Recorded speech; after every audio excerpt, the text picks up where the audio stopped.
name is long like that because I went to America. Goes to America, they have to say, yeah. I went to America, everybody was making their name short. My name is Matthew, you can call me Matt. Johnson, you can call me John. When it gets to call me Wilkie. Helen, we need a Helens, donkey. That is why. Thank you for choosing Amani TV Online. As we now begin our show, straight away I want to introduce our guests to you so that you may know them as we go on. Karibuni sana kwenye studio zetu. Ningependa tu kwa dakika moja tuweze tukajieleza kwa ambao wanatutazama sasa.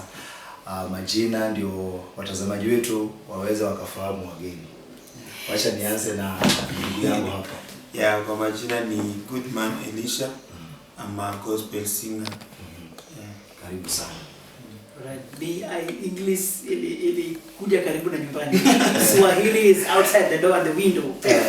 I'm going to introduce myself as Helen. Olivia Koto. Bolo nyanya kati kwa kile na kaugutu tadongo therefore. Mtawali. Unaona nini leo?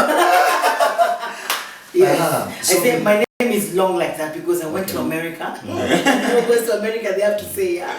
I went to America, everybody was making their name short. My name is Matthew, you can call me Matt. Johnson, you can call me John.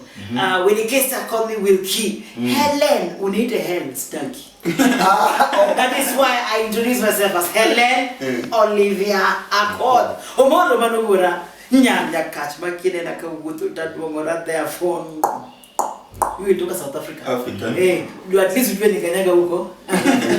How did when one day they gave me invitation, I went to South Africa to the prison. It's Lucerne conference. It happens once in 10 years. Once in 10 years, I went and met the Ndebele people, the Xhosa, the Shona people. They say Kwazwai to repay do. But then I said, nitaweza kuja hapa South Africa bila kujua kitu yote. So they taught me something called the Izulu, Ndebele and Xhosa, where they used to look like that. Actually, wamekasirika na kila kitu kama kama kuza wangu.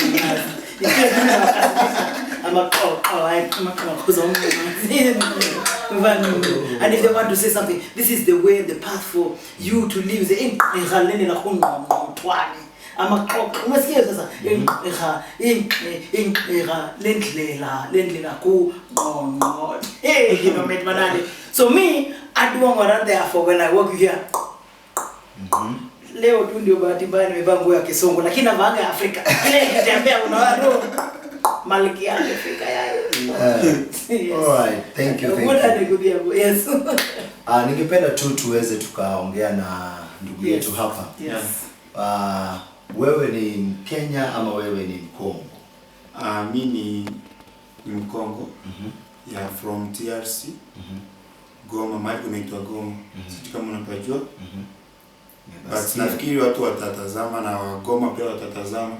Natoka place kunaitwa Goma, ni karibu na Rwanda, Kigali. Yeah. Na muziki ulianza mwaka gani? Nimekaa sana kwa muziki. Nafikiri hii ni mwaka wangu sasa wa 16. Nafanya muziki. Kama wewe mwaka 16 umekaa Kenya? Kenya nimekaa miaka 7. Miaka 7. Yeah. Kwa hivyo hali ya muziki ya Kenya ukilinganisha na ya Kongo inakaa vipi? Sijaona tofauti sana, lakini watu wa Kenya wako na bidii kwa muziki. Yeah. Wako na bidii, lakini unajua sasa Kongo wanafanya kama Kenya wengi live. Kongo most wanafanya live. Yeah, live. Kongo Kenya wako na bidii sana kwa recording. Yeah. Tumesikia wasanii wetu hapo awali walilia sana, hata sasa hivi bado wanalia, wanasema kwamba serikali ya Kenya haijali wanamuziki. Je, serikali ya Kongo ina wafanyaje kazi na wanamuziki? Je, mnapata mapato yenu venye nafaa? Unajua sasa Kongo wengi wanafanya kwa kujitolea. Yeah, Kenya wanafanya kama kazi. Unajua Kongo mimi nimekomaa sijawahi pata hata senti ya serikali. Ya cause unaweza pata hata kwa mfano niseme mfano church unaweza pata watu ni umepata church madramist ni 6. Unaelewa? Kongo. But hapa Kenya unapata dramist ni mmoja kwa church. Yeah, so unakuja pata hapo serikali itaangalia nani na iache nani. So lazima mtu afanye bidii, fanya kazi. Kenya tunafanya kazi kama tunafanya muziki kama kazi. Kongo tunafanya kama huduma. Yeah. Iko ndani ya damu. Yeah, iko ndani ya damu. Yes, just as you have heard, this is Helen Mtawali, AOV President, sitting right here in Amani TV Online. AOV. Yes. What is AOV? Hey, Africa Online Vocalists. Yes, Africa Online Vocalists. It means it's a program that I started online for the sake of people like this. Ipate wa Kongomani, ipate wa Cameroon, Niger people, where you want to sing. Or yeah, enter Africa Online Vocalists. Or yeah, we go recognize that gift and talent of yours.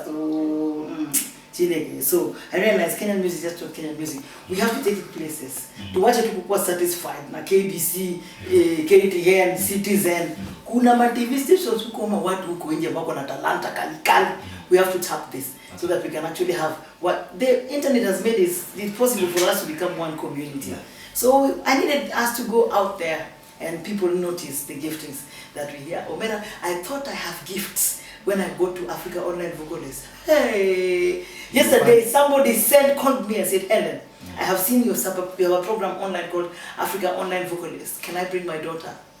I said, okay, so how old is your daughter? How old is your daughter and what do you think she wants to do? She bragged. She said, nobody can sing like my daughter. My daughter sings. I said, well, there's a lady who sings called Angel. She's on Citizen. I said, well, Angel is nothing close to my daughter. When the video was sent to me, I asked questions. Who you know me? I'm 56 years old. I could experience. So that's why I think I started that so that I can be able to tap those who have gifts that this world has never recognized. They can be recognized. Those who have been hiding in cocoons and saying, I have a gift but it's not going anywhere out in the industry, mechafuka, I tell you they come. They come. So one of the reasons why is to be able to tap people who are gifted from different parts of this world, put them in a platform where people can start receiving them and enjoy them. Thank God nimekutana na Amani TV. Amani TV pia itawapeleka huko nje kama moja huyu sasa. Huyu ni mwimbaji mkali sana lakini hakuna mtu anamjua Kenya, sorry, watakujua. Wataanza kukujua sasa. Wataanza kupata upako. In fact, I actually did a collab with him. And just so that people can know that there are people who are gifted here. Ndio wasing tafute gift ati wa America peke yake. America wanaimba Kisomo, Vera anza kuimba Kijaluo yako, wa America wajifunze. You know Americans only know one language. So tuwasaidie bwana. Chinese, I want Chinese to be one day able to sing Kijaluo. There's a group called Chingala. Chingala are Chinese who sing Lingala like the people themselves. Sindio? Wasikia hao. Wa Chingala. Wanaimba Lingala kama ni Chinese. Imatu hii ndogo lakini wanaimba Lingala kama Wakongomani kabisa iko dawa makina. Ndio hivyo sasa. So when we do that cultural exchange, then it's possible for our music to be exposed out there. I want the way we sing Wahambanati, Wahambanati. I want also for those people in South Africa to be able to sing our songs so that we get proud of who we are and the way we are proud of who they are. Yes. Asante. Yes. Remember this show that we present to you anytime we come live. We always educate our viewers, we build our viewers, we encourage you. So any guest that we host here, we make sure that all the needs that we have said, we make them. So guys, continue sharing this live show, continue inviting your friends, enter here, you can go to YouTube, subscribe, make sure you share widely. Now let us hear this story a little bit about Helen Mtawali. Who was Helen? Yes. Behind AOV, behind the fame, who was Helen? Sasa Helen was a very humble human being. Yes, who first of all lived in Madare. People think I come from South Africa. No, I am a Luo. And those who think I'm a Calabar from Nigeria, Madare knows me inside and out. My father was a soldier at the then Kenya Air Force. Right now it's called Moi Air Base. So that's where I grew up. And my father was a music conductor. He knows music in its fullness. He taught us some music. I used to sing harmony, etc. But then, with that kind of background knowledge, chaos came, and there was a coup d'etat in 1982. So my father had to go to prison, and I lost my father then. He went to prison for a while, and I didn't know what to do in music. But then when I went to high school, my mother reminded me to continue nurturing the music, and went there and I would join the choir, I would teach choirs. And when my father came back from prison, because that time they had to go to prison anyway, because they tried to overturn the government somehow. When he came back, he was so proud of me. Now he got employed at Desa University. That's how come. I went to Desa to study, to do my university education. And when I got there, I think miracles just worked, and it was proper for me to now introduce myself into music, the music profession.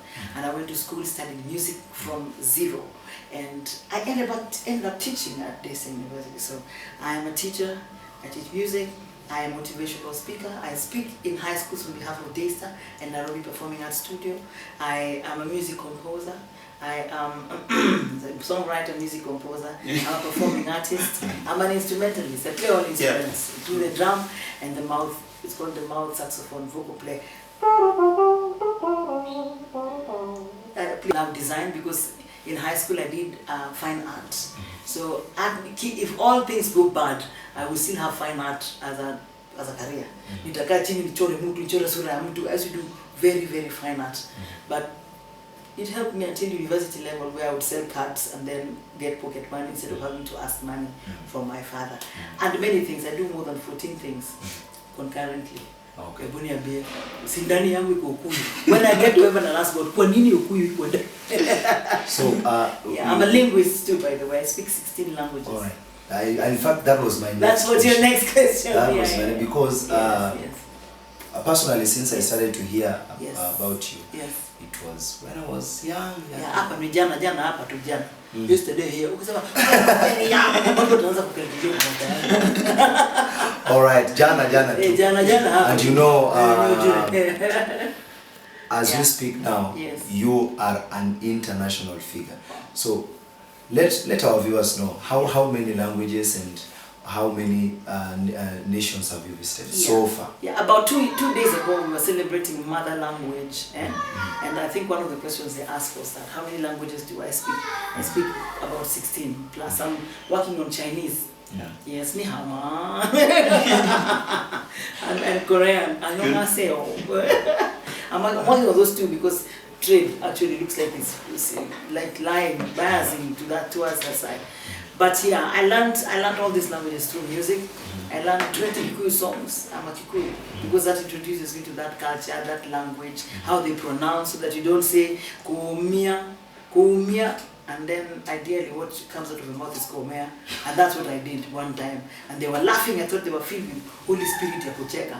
Kumbe nimetukana na hapo katikati, you know. So yeah, that's some of the things that I learn about music, that it introduces you to vocabulary, language, and then you start learning the little dynamics in the language. So and then I went regional. I learned some from Kenya, like Kikuyu, Kamba. Kamba is because I sang with Kasangas for many years. Okay. And most of the places we would go to sing is in Kambaland. Tumeenda Kitui, tumeenda Tala, tumeenda Makueni, you know, and before you know it, you actually understand the language and can speak it. Yeah, and then Luya, it was so hard for me to learn because there are too many dialects. And the fact that there are many dialects, so I decided, wajakupas, nijuai Kiswahili yao pas, nitasimamisha hapa pas, nikionga hapa hizi nikileta hao pas wamenielewa ama ni vipi. For instance, Paravenja ndio hivyo as so Luya, and then the others are now international. Like French, I went to school to learn some French.